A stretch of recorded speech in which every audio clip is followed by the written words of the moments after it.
Okay. So good morning. I think I think if you are interested to say something, introduce yourself, for us to get to know you, and also give Andrew kind of an insight into what you're doing, what you are passionate about or interested in, and what you hope to learn during this session.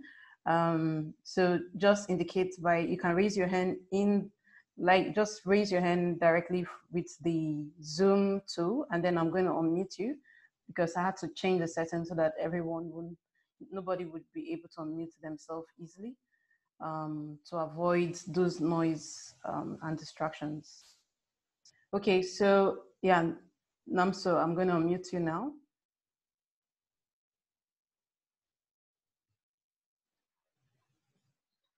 Yeah, you can go ahead and speak. I think you are unmuted. Can you unmute it? Are you seeing that? Yes. Yeah, go ahead now. My name is Namso Esu from Nigeria here, recently Akwa Ibom State. I am the CEO and the founder of Esunam Enterprises Nigeria. We are into mobile banking, where we are giving services to our community. I'm passionate about creating jobs and also helping my community to be free far distance to get section. Okay. Also, go ahead. Are you there? Yes, I think the network was breaking, but go ahead now. So, okay. I want to have an end of the whole thing. That is what I'm hoping to gain. More experience in the digital world. Thank you very much. Thank you so much. Thank you, Damso, for sharing that. So do we have any other person interested? Then you can mute yourself back, please. When you're done speaking, kindly mute yourself so it's easy for... Can you mute yourself, Namso? Okay, good. Good. So if you are, just a quick, if you're interested, please share something. I want you to share something about yourself, what you're interested in. So for Andrew to get a bit of understanding, those in the room. So I have Kenny from Cote d'Ivoire. Yes, and please, like yesterday, I want all of you to rename yourself so that we know where you're from. So rename yourself, your name. If you can put your name and first name, that's okay, but your name and in brackets, your country. So it's easier. If you raise your hand and I don't see your name and your country, I won't give it the audience. So I'm going to give Kenny from Cote d'Ivoire to go ahead and introduce himself and tell us what he hopes to learn today. Hello, beautiful people. Thank you for this opportunity. My name is Elisha Kende. I'm actually Nigerian, but I'm currently living for the moment in Cote d'Ivoire. Okay. I work with an international youth organization called ISEC. It's the largest youth-run organization. I'm currently the product director for ISEC in Jordan, though I work remotely. I just finished my term as the product director for ISEC in Cote d'Ivoire. So I'm still in lockdown here in Cote d'Ivoire. I'm a very passionate person. I'm very passionate about leadership development and social entrepreneurship. And that is what actually inspired me to apply for this Innovation Lab Summit, because I love social entrepreneurship. I'm always this person who is an agile thinker and full of ideas. And I feel this is a great platform for me to exhibit my entrepreneurial potential and also to improve my digital skills. Well, I'm looking forward for today to learn more about people's stories, because I connect so much when people share their stories, how they got started, how was it like, their failures, their successes.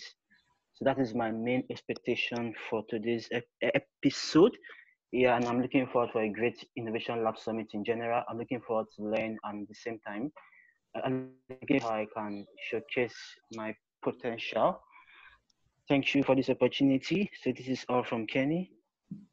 Thank you, Kenny. Thank you. It's so good to hear from you. That's so wonderful. Um, okay. So good to hear from you. Thank you, Kenny. I hope you are having a good experience in Cote d'Ivoire. So I'm going to give Kenny. You can mute yourself back. Okay, thank you. We have Precious next. Precious, I'll give you the audience. Yeah. My name is Akwesiri Precious Rigo. I'm a co-founder of Dioma International. We are a social enterprise, but for profit. As we are into helping women get more profit from their business. We are like a platform where women get to sell their products and get more profit. That's sell to people they are not able to sell to on a normal day, like people outside their reach. Okay, and I'm so excited to have been a part of the program thus far. It's really been enlightening, and yesterday was also a very good one where I got to meet a few other talents in the breakout session. And today I hope to really learn a lot, like the previous speaker said, from the experiences of other people. That's the speakers that we're going to be having today, and it's been really awesome in the program, and I know it's going to get better even as the program progresses. Thank you so much, Inspire Africa. Thank you for the idea of 2020. Thank you. Thank you, Precious. So nice hearing from you.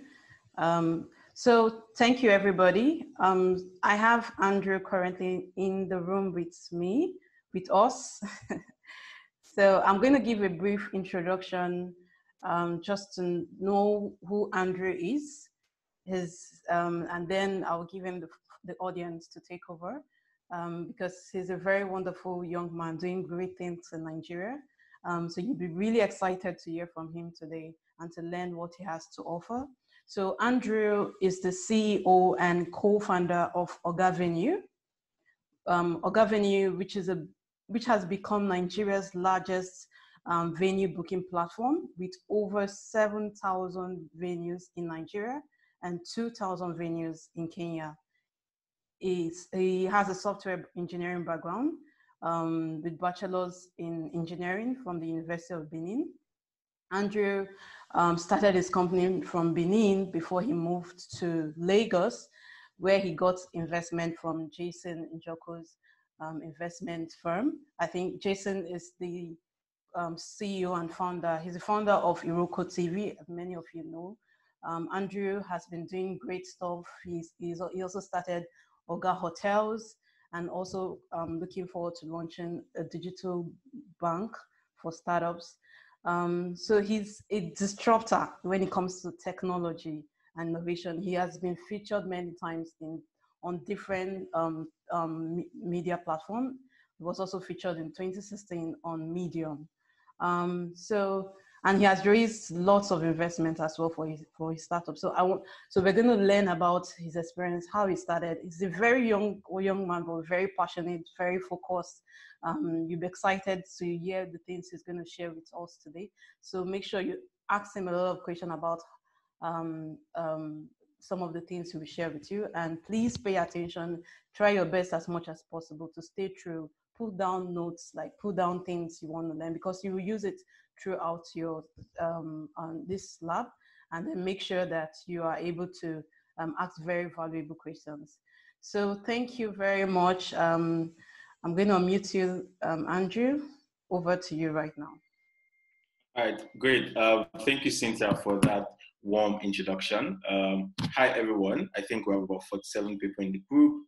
So I'm Andrew Airelobhegbe, the co-founder of the Oga brand, where we have multiple products across real estate. And as Cynthia mentioned, we're rolling out a digital-only bank for businesses across Africa, so which some of you would also definitely were making banking easy for businesses across Africa. Yeah, but that's enough about me. So I'll jump right in to ensure I keep with time. So this how this section is going to go. First, I'll give a little summary about myself, how we got started, and how to easily generate ideas and how to validate ideas. Then I'll talk about how to scale, just a little. But I think the early stage, a lot of us on this group, as I understand, are in the early stage of building up the business. Then I think that's what I'll focus on. So just a little about myself. So I have a computer engineering background. I'm a software developer, finished from University of Benin, like Cynthia rightly said. And also, I think I've been coding since I was in SS3, I guess, quite very early in my life. So yeah, but that aside, I'll talk about business, right? Which is why we're here. So first, how did we get started? How did we come about the idea for Airelobhegbe? And I think please feel free to drop questions on the chat. So as we start, I would answer questions. So don't just feel free to drop questions. I would just answer your questions on a rolling basis. So great. So how did we start with Airelobhegbe? So I have a few touch points I would want to talk about. So how to generate ideas, right? So that's the first thing I would want to talk about. So one thing is to run a business. Another thing is to run a business that can scale and a business that would likely attract investment. That's very important, right? So, and attracting investment is not just about you attracting money to run the business. It's about attracting investment that can help you scale the business. So, and the only way to generate this kind of investment is one, when you're building a scalable business. There's nobody that will give you a dime if your business is not scalable. And the easiest way for businesses to be scalable in the 21st century is technology.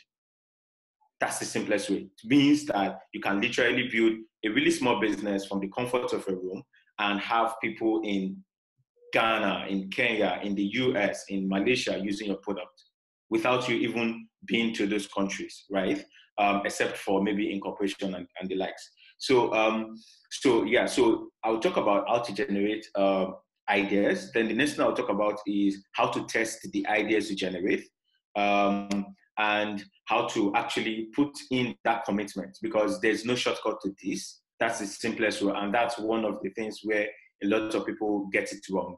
There's no shortcut to this. So I think the hard work has to still be put in at the end of the day.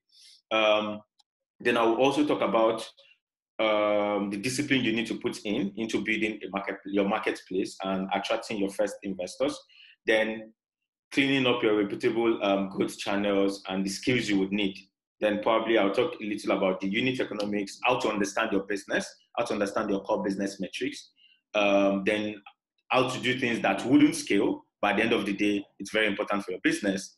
Then just talk a little about the next steps and how I'm happy to support everyone on this call. So about my stories, pretty much we started Airelobhegbe on the basis of a personal problem. So I'm the last, this is a very personal story. So I'm the last, I'm the youngest child in my family. And that was like level or so, 200 level. I was asked to, my elder sister was to get married, and I was asked to go look for a venue for a wedding, right? So back then I was in Benin. As small as Benin, it took us over 3 weeks. I and one of my friends took us over 3 weeks to walk around Benin searching for a venue, right? So as a tech person and as a businessman also, a lot of ideas started running in. And then I was in 200 level. I was just, why will it be so difficult for us to find a venue for my sister's wedding, right? Then like a bunch of problems came in, right? When you want to find a venue, you have to like now categorize the venue by capacity, availability of the date, a lot of problems that I felt could easily be solved with technology. So I painfully went through Benin looking for a venue for those 3 weeks, way more than 3 weeks actually. Then we ended up settling with one really, really poor venue, just because one, we didn't know that we had to maybe go 2 or 3 months earlier on before we could get a really decent venue that we wanted and all. So that was where the idea came from first, right? But at this time, I had little to no understanding on running a business. So it's one thing to have an idea. It's another thing to be able to build a business around the idea. I think that's very important. And it's another thing to understand if this business can be viable long term. So after that, like I think my 300 level, I was still doing business, coding as usual, building softwares for people. Then I think at 400 level, I knew that it was very important for me to intern and for me to learn how business is done, right? It's very important because at the point I was just doing business. I sold branded wristwatches, Rolex, Swatch, expensive watches to my friends in school. So I was a luxury brand kind of person. So I didn't really sell cheap stuff, right? So for me, I felt I know how to do business, but deep down I knew that wasn't scalable, right? So in 400 level, I interned with a very great team of people. I think that was the first time I officially built a technology business. So before then, I was running offline businesses, then just building websites for people, for companies and all. So 400 level, I had the opportunity to intern with a really great team. And I think that was like that time of my life. It was a very short time, 3 to 6 months, but I think I've said this severally in multiple meetings like this or conferences like this, where that 3 to 6 months of my life has been the most life-changing time in my life. So that 3 to 6 months, I learned from a super, super smart set of people where I understood what it means to actually run a business. I understood what it means to actually even raise money. Whether you're raising money as a grant or you're raising it from investors. And I understood what it means to validate a business idea. So it's one thing to build, it's another thing to validate an idea, and it's a third thing to understand how to scale. Very important. So within that 3 to 6 months, 3 core lessons I took out from that internship. One was fail fast, right? Which is whatever you're doing, if it's not working, rinse and repeat. The simplest rule for any entrepreneur. Entrepreneurship is hard. I won't come here to tell you anything was easy, right? As I would talk about how we got our first investment and how we got really great set of people to invest in us. So now we have like people like Jason Njoku, the CEO of Roku TV, being one of our early investors. Mark Essen, CEO of Hotels NG, one of our early investors. Some of the early investors in Andela, they're also some of our early investors. So I think I would not say entrepreneurship is easy, but I think I would just talk about it. So Khalid Ahmed, is this a question? So I will just read it out to be sure. You can have the best idea in the world, Mr. Andrew, but now I also believe you have to have that convincing power to people and investors. I personally stammer and have slightly stuttered pitch. What would you advise me, sir? Okay, great. So I think the question is around stamp. So it's not a bad thing to stutter, right? So people stutter, but the important thing is you convincing investors to raise money is not about how long, how many minutes you are able to speak. Any investor that will give you money will give you money within the first 60 seconds or 90 seconds that you actually communicate your idea to them. So the first most important thing, you that stutter, I think it's an advantage, which means that you should be able to put your idea in a single sentence. So in a tweet, right? So it means if you cannot just explain to me what your idea means in one sentence, don't give context. I think that's one thing I learned quite late anyways, but I'm lucky to understand that now. Don't give context. Just tell them, we do this. That's it. Then get them to ask questions, right? So you engage investors. You don't put all the information out and expect them. You don't explain. Don't explain. Just give context, right? So when I was pitching, you heard me when I was doing the introduction. I told you we're launching a new brand, which is banking for businesses. Straight to the point. I'm not here to tell you, oh, this is how banking is, blah, blah, blah. No. So I think you that stutter, Khalid Ahmed, I think it's an advantage to you. which helps you like summarize your sentences. People are busy these days, right? So I highly doubt, if not for Cynthia, I highly doubt I'll be here speaking, right? So nobody has time to solve anyone's problem. So as much as possible, if you want anyone to hear what you're saying, right, put whatever you're saying in the shortest possible frame, right? Like 60 seconds, you should communicate your idea, and that's it. Okay, so back. So feel free to drop your questions as we go.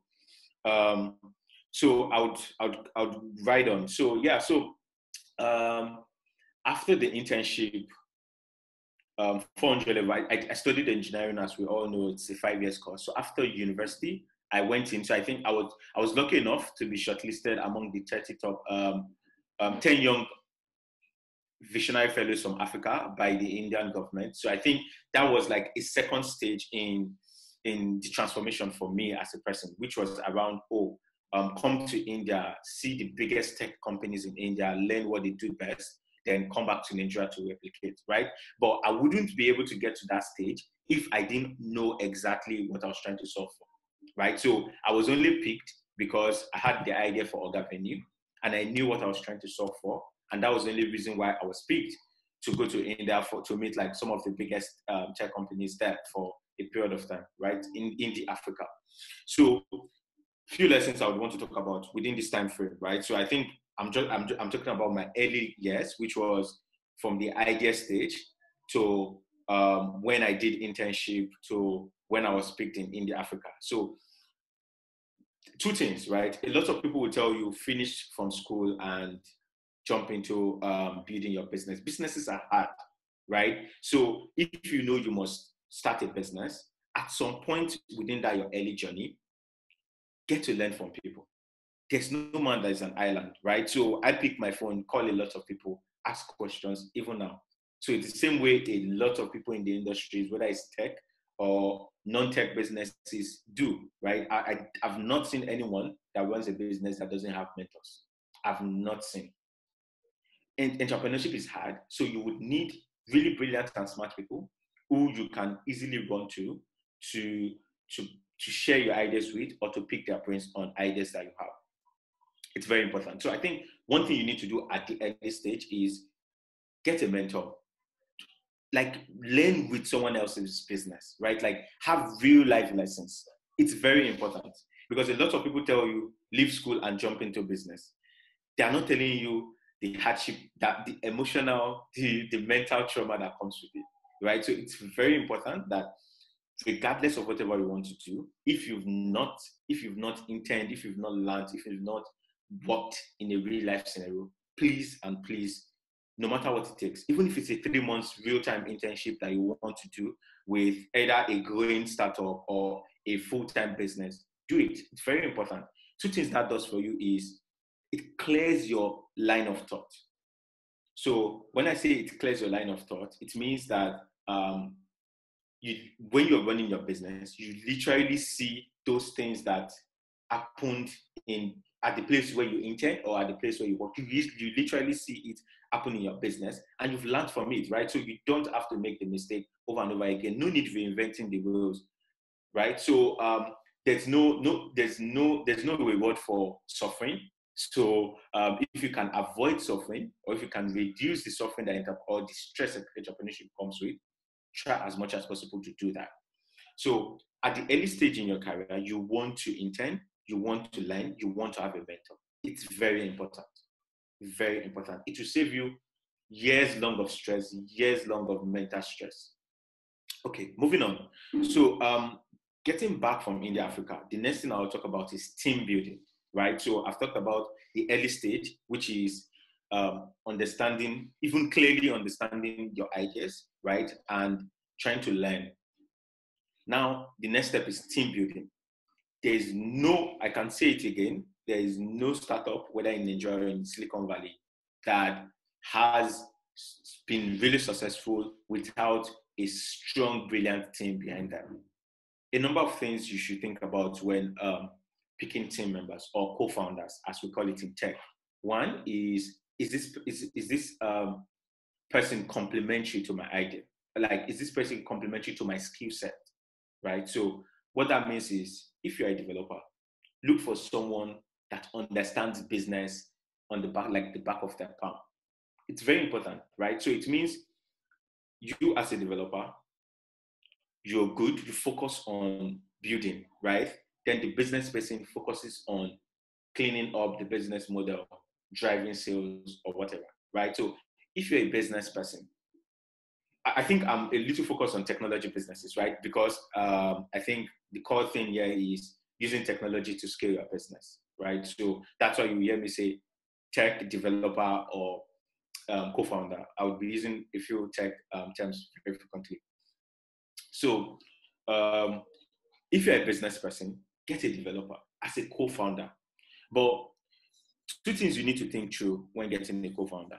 Is this person complementary to my skill set? One, is this person complementary to is this person complementary to how I think?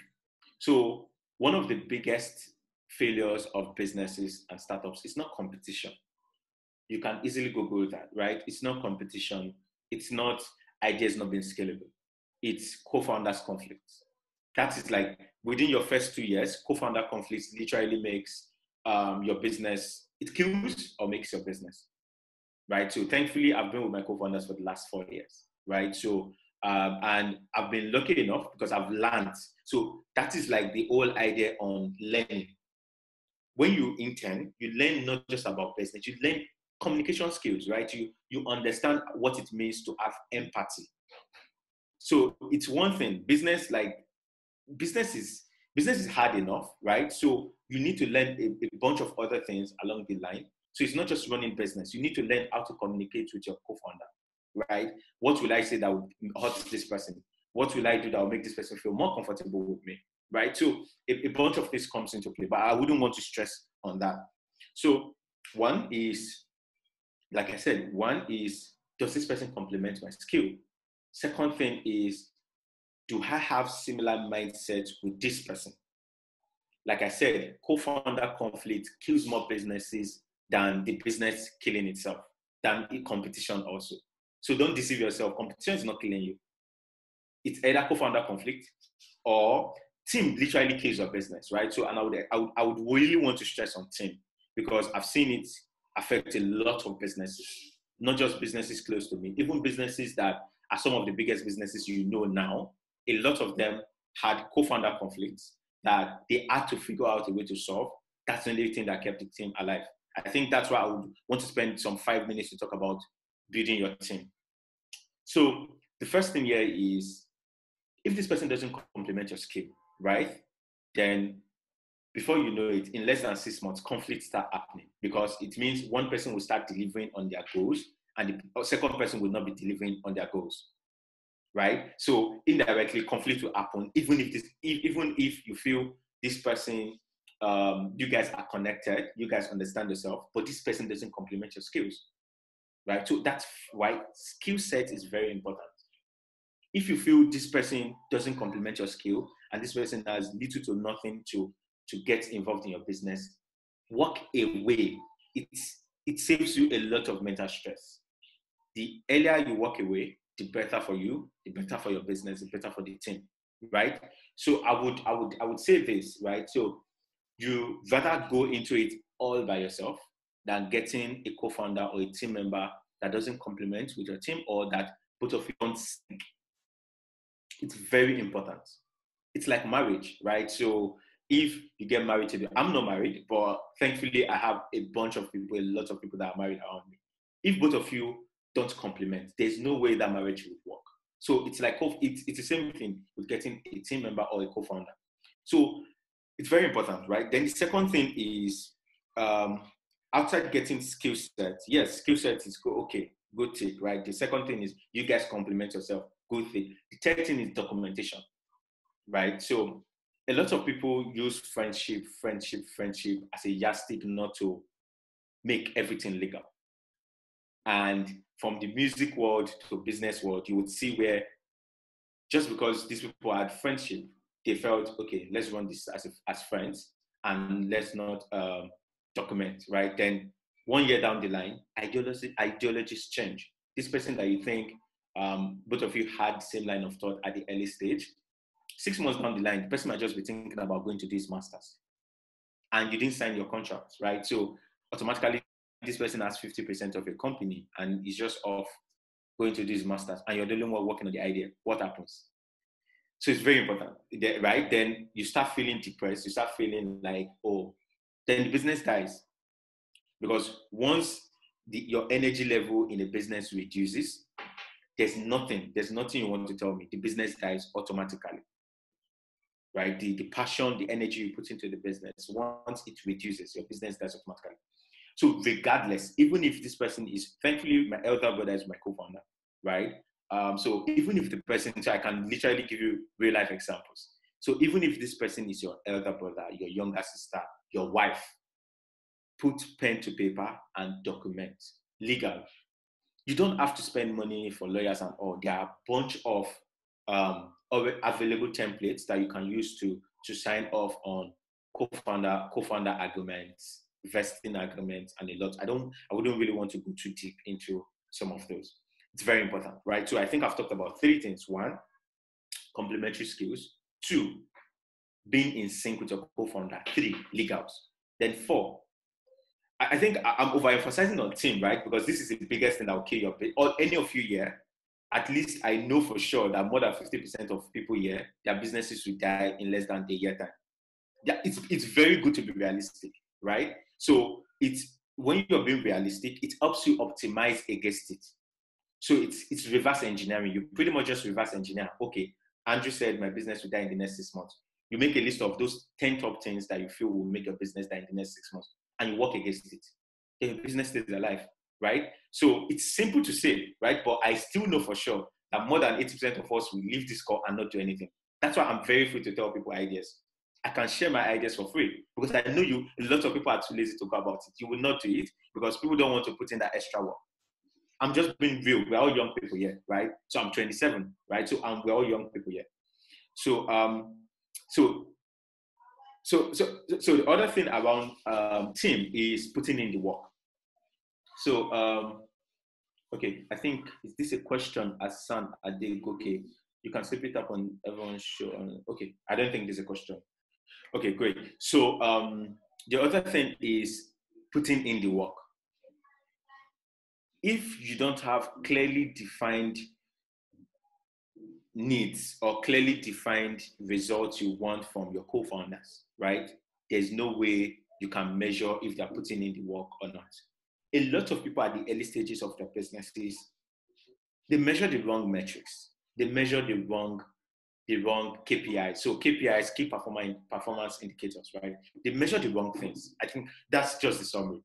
You measure the wrong things. A lot of people, right? But thankfully, I learned that even at the early stage when I did my internship. Maybe that's why I was lucky not to measure the wrong things in my business now, right? So I think a lot of things still tied to learning from real life businesses. So when you have clearly defined KPIs, right? And your co-founder is in sync, both of you or 3 of you or 4 of you or whoever, whatever the number you guys are, pretty much just shares what the KPI is. Andrew, you're focused on business. Cynthia, you're focused on tech. So you as the tech person, yours is to build the product. Business person, yours is to generate sales, get investors, or do whatever it is.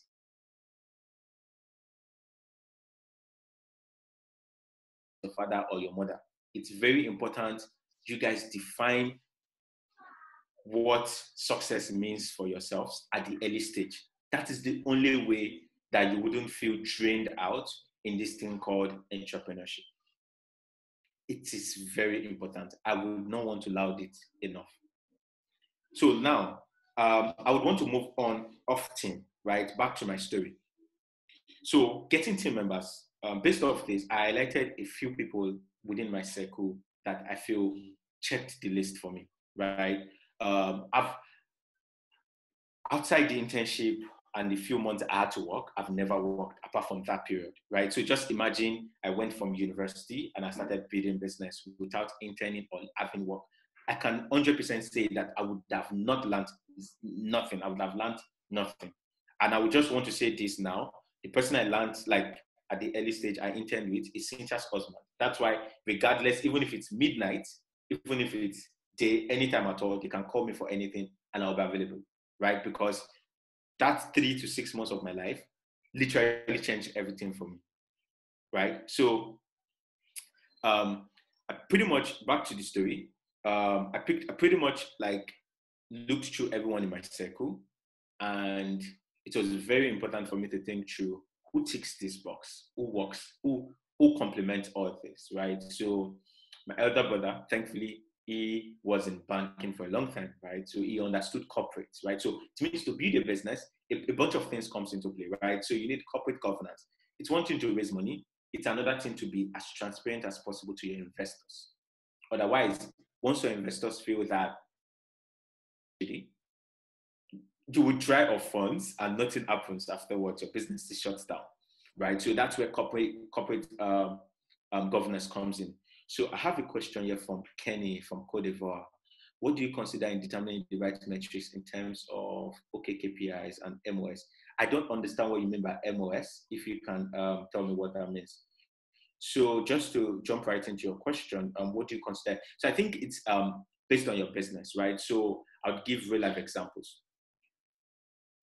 I would give real life examples, right? So it's the dumbest thing. I would give examples of the dumbest thing I see founders or business people do these days, right? So you are a business that allows people.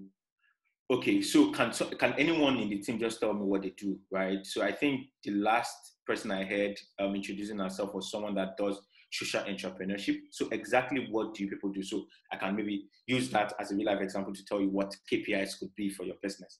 Or would you like them to say it out, or would you like them to put them in the chat? Yeah, they can just type it to make it fast. So yeah, that I think I'm much better. So if anyone can just tell me what they do. The last person that was saying a business is social entrepreneurship or something, I didn't really quite get exactly what she says she does. So I can use her to answer. So I can use that to answer. I think that was Precious. Precious. Would you like to? Let me just unmute her. Okay. Let her So, just...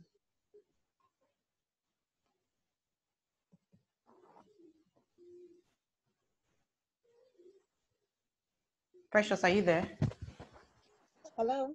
Yeah, just quickly explain. Yes. Okay. I said we run a business. It's actually a like retailing. Okay, we buy from women and then we sell. Like we buy from, most of them are in like hidden rural areas. Okay, we buy from them and sell in like the urban areas where. Hold on, Precious. Hold on. You've already missed everything I've talked about first, right? So tell me what you do in one sentence. 1 second. I don't want to contest, right? Just tell me what you do in one sentence, right? So you said you sell jewelries, right? So I don't want to understand the context. So whatever the context is, build it around one sentence. That's what I mean. So if I'm to pitch your product, right? So based off what I understand, it's if I'm to pitch your product based on what I understand, I think what you explained was that people in the rural area, you get them to do jewelries. Correct me if I'm wrong. People in the rural area, you get them to do jewelries and you help them sell. Is that what it is? Yes, yeah, exactly. Something like that. Not just jewelries now. Jewelries is for Melody. Products. Melody is the one who say I sell jewelries. Oh, okay. So Precious, what? Just give me what you do in one sentence, please. Tell us your product itself. Okay, I sell clothing. I sell agricultural produce that have been processed, like coconut oil, carrot oil, and then Got it. air produce. Got it. So you say it's a social enterprise. So how is it a social enterprise? Do you get it from rural people, or how does social enterprise comes in? I'm trying to like help you get a one-line sentence for your business. That's what I'm trying to do. Yeah, I really appreciate that. Yes, I get them from rural women in rural areas. Okay. And we sell in the urban area.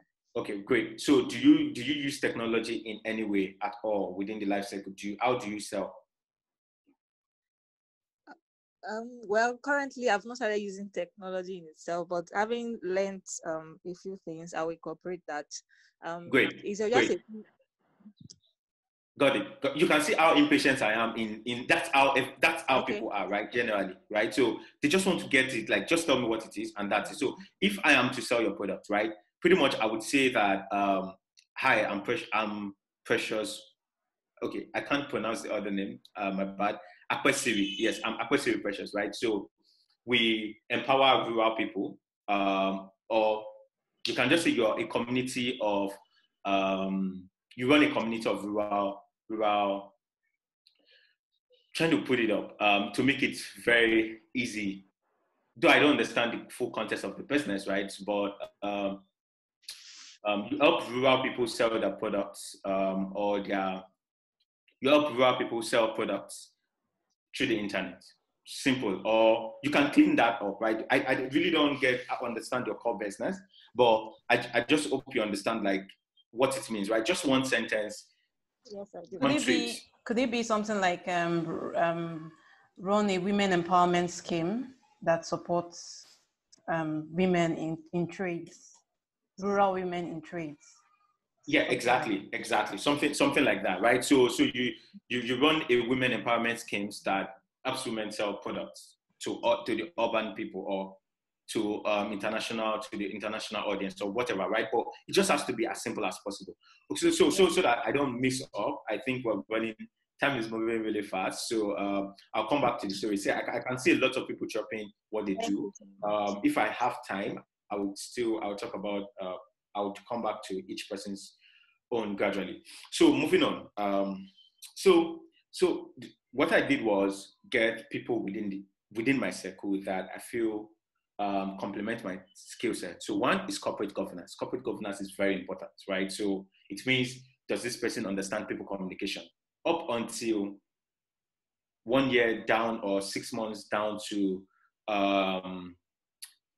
okay, until 6 months or 1 year down to when we started running business, I didn't like to talk to people, right? I didn't like to be expressive. I didn't really have that time.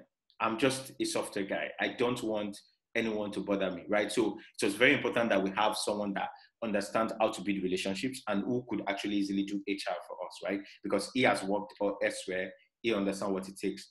Then my brother filled in that position. I got another of my classmates who was also while we were in university, he was just learning how to code, and thankfully, I was a part of his early career. So, and I felt this person understands, he gets me, we complement. He's our CTO now, right? And I got a third person. So we have a very technical team. Anyways, maybe it's just based off my background.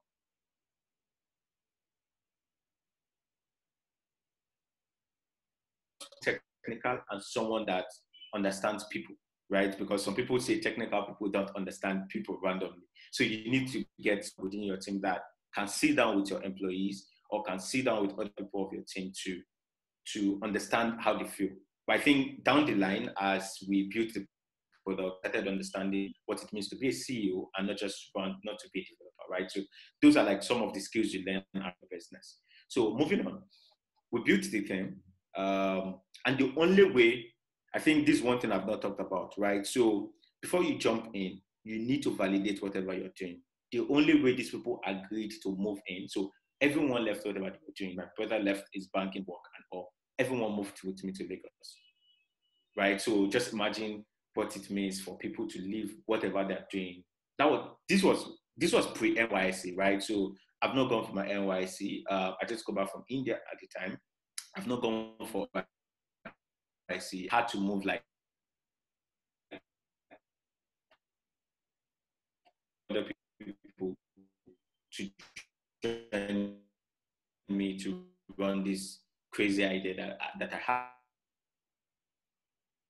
had.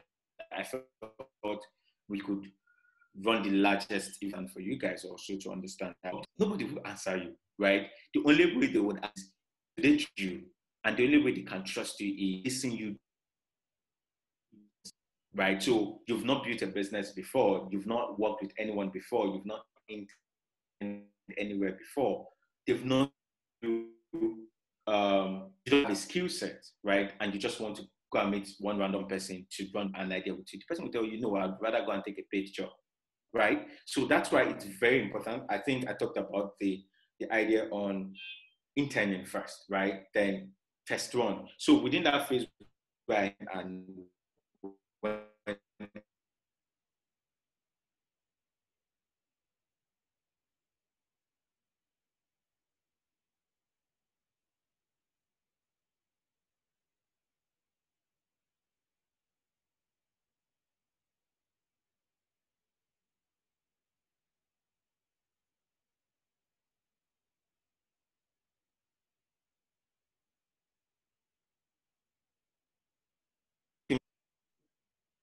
hello, can you?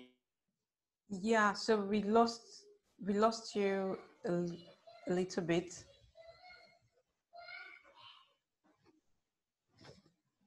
Andrew, are you there? Okay, I think you're muted. Hold on, I'll mute you now.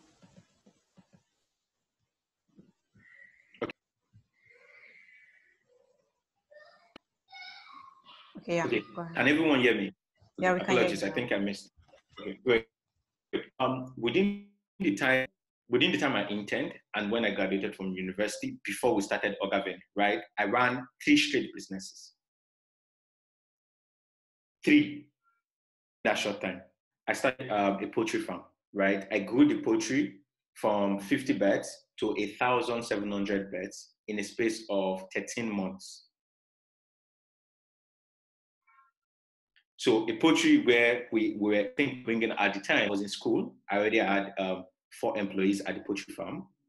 4 employees working at my poultry farm at the time. And I think the poultry was around 40 crates of eggs per day, right? So I was making money. That's just the summary, right? So before we started, right? Then I wasn't just selling expensive watches. I started selling expensive, strictly MacBook laptops and phones, Apple devices, right? Within the same time period. Within the same period. And the third thing I was doing within that same time also was within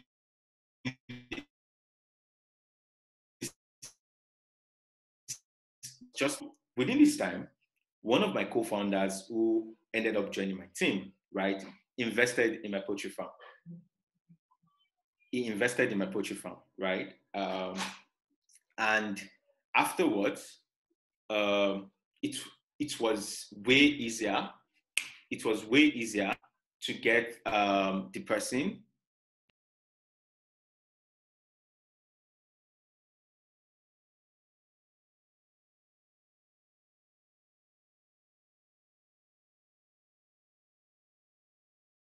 okay, great.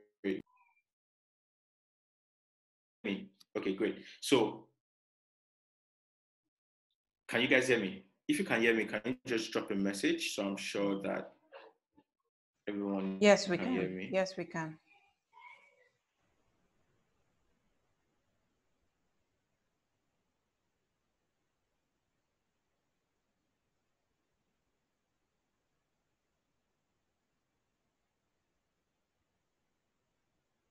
In my poultry, right? So just imagine what it meant for him, right? When I now told him, oh, I'm starting something else, would you want to join?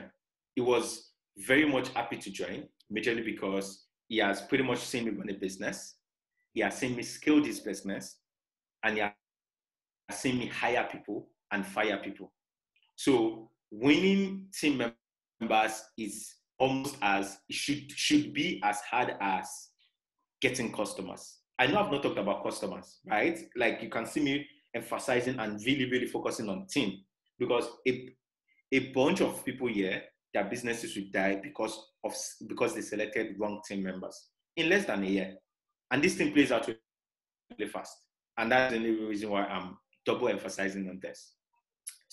So from the team, the next step for us was we built the MVP, so minimum viable product, that's MVP. So it means it's not just having idea, build. go to the market as fast, get your first customer, get your second customer, and make all as possible.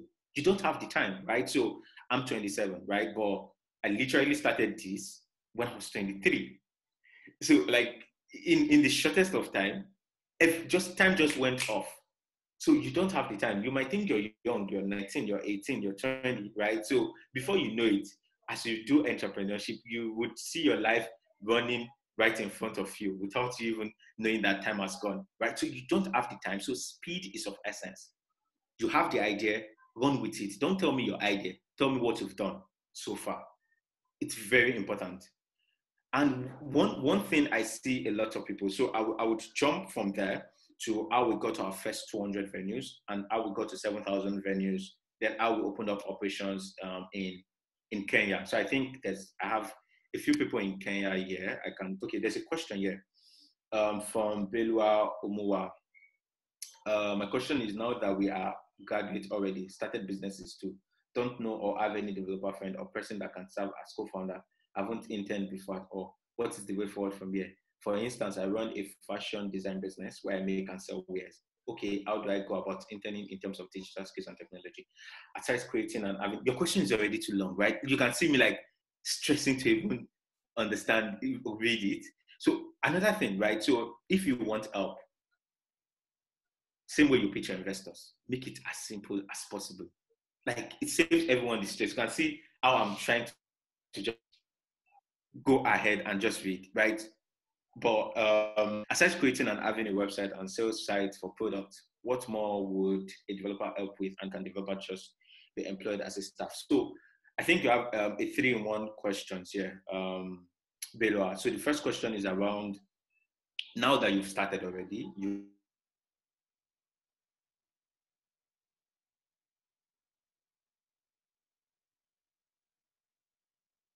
get a mentor, right? But very importantly, make sure this mentor is someone you can trust. Get someone on your advisory board. A lot of people underestimate the value of advisory, right? And read. Now that you're there already, get a mentor, not just a mentor, an advisor that you can maybe set up an advisory board or whatever, give the person an equity in your business. If it's valuable, the person would agree. If it's not, the person can just advise for free. Get a mentor, get an advisor. And the third thing, the question again was, what is the way for? Yeah, so get a mentor, get an advisor, and the third thing is read. So you have to read broadly. That's what it means, right? So it means you're literally reading from people who have documented their experiences with running a business. So it's not the same thing as actually being there while in the business, right? But it's way better than having nothing. But there's a stage where you read so much that it almost becomes as equivalent to you actually interning. But it means this time around, instead of me doing that 3 to 6 months of internship learning, like you doing the 3 to 6 months of internships like a crash course for you, but you reading, you literally have to books, right? Like I've seen these days, I've seen a lot of really great CEOs, a lot of really great people document their journey more in blogs, right? You want to read how people document their journeys in blogs, not necessarily CEOs have the mental, after the stress of entrepreneurship, not so many of them have the mental energy to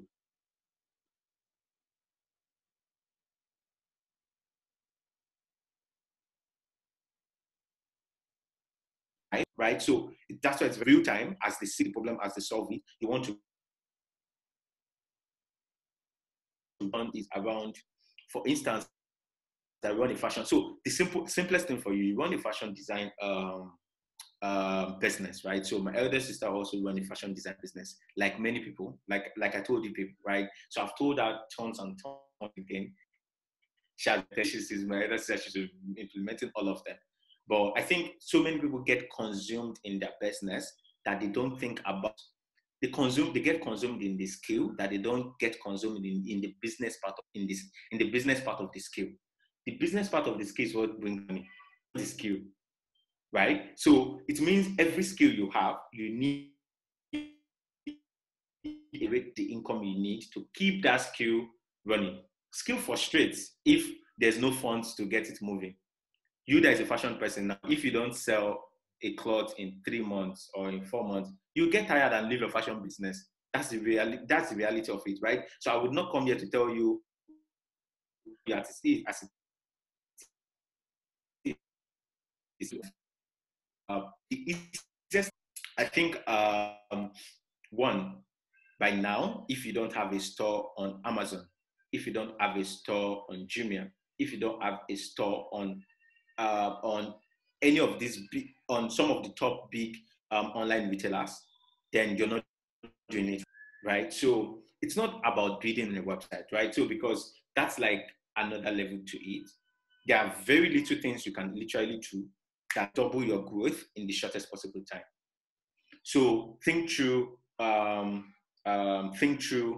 make a list of 10 top websites in the world where they allow Nigerians to sell their products.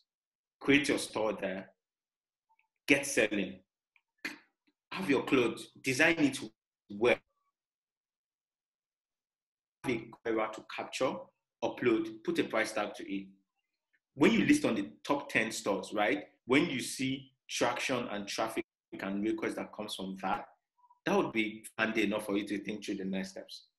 Okay, so how do I go about interning in terms of digital? I call the digital skill you need for technology and all right now is sales skill.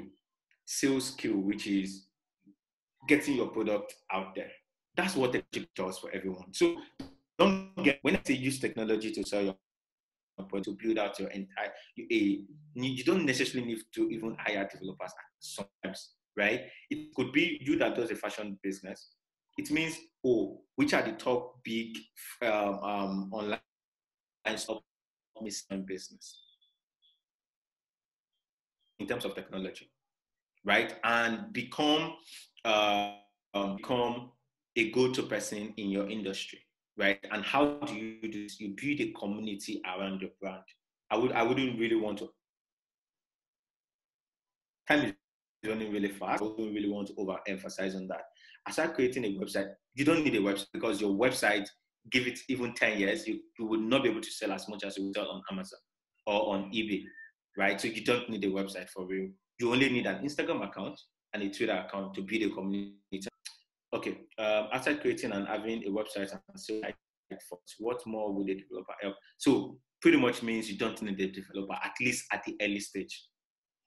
Okay, tell us what you've done so far and achieved not your ideas. Oh, okay. Okay, I don't think there are any questions, so I'll just move on.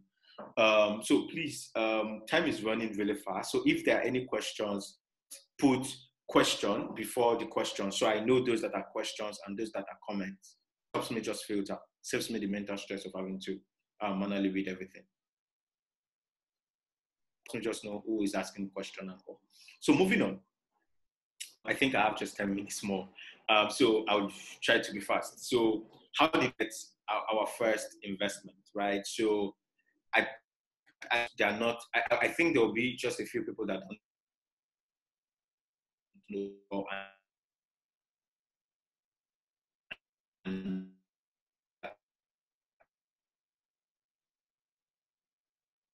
of the first investor companies and all. So one is traction, right? So it means 3 things I want you to take out from this call is validate your idea, build your team, validate this, like to validate ideas,